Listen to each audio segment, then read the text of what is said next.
Okay, notice that we're using all 3 pick points here. There's 1 out on the arm and then 2 down on the body itself.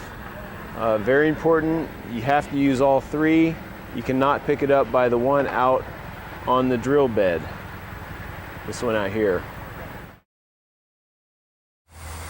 Okay, this is your air connection point. You're gonna need 120 PSI, 1.25" hose coming in to feed it. And then you're gonna need about 300 CFM because you need 100 per drill and 100 for the dust collection. You want your incoming line pressure at 120, and your gauge for your feed pressure should be about 4 to 6. This is the adjustment for the feed pressure. Again, you just have a jam nut there, and you want about 4 to 6.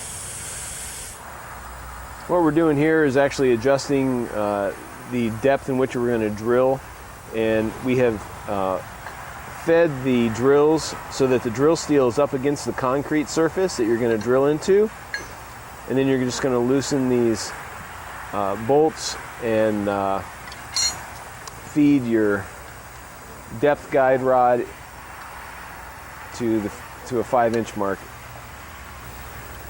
Okay, so you can see here that the end of our stop bolt and to the pad is 5 inches, and that's with the drill steel fed and touching the concrete. That'll give you your 5 inches.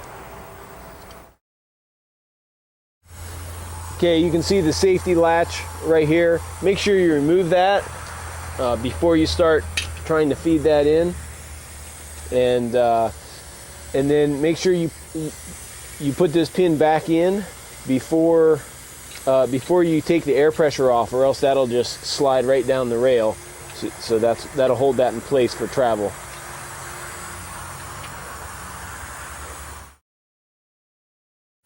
You want to make sure you're operating from this side of the machine. You do not want to be operating from over here because you'll be in between the wall and the drills.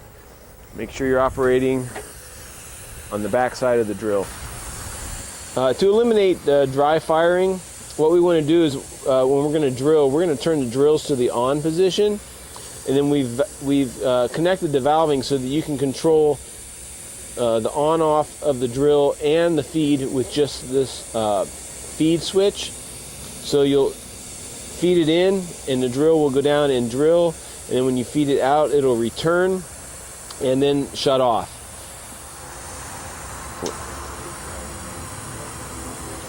You ready? Yep.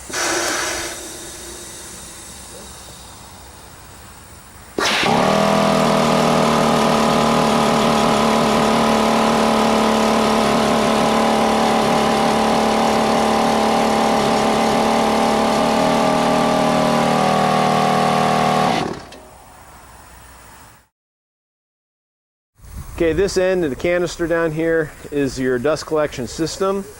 There is a purge button that will reverse the flow.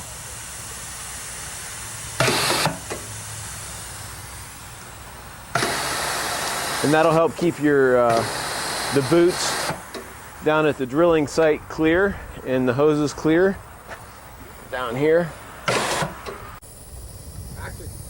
You have 2 latches on either side to remove the bucket where the dust will be collected into, and you just undo the safety latch and undo the buckle and pull the bucket right out. There you can see what we've already collected just on 2 holes. I'm going to check that about every 100 holes.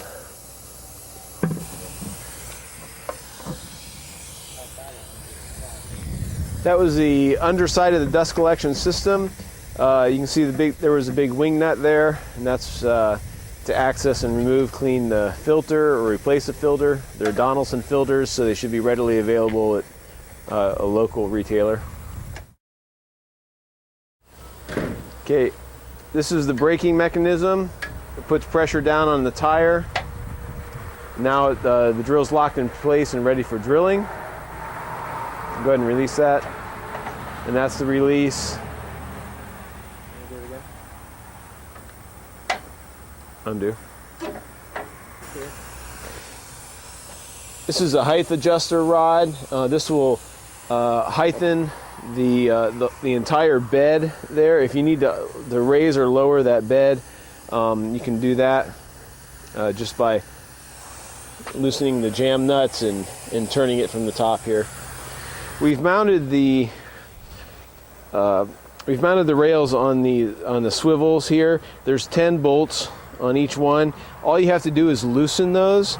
You don't take them out because the whole thing will fall off. Just loosen them, and that'll rotate to whatever position you want, and then snug them back up, and then tighten. Make sure you have the correct angle that you want to drill at. And again, both rails are mounted that way. We've also put the holes in here so that you can slide the rail forward or backward.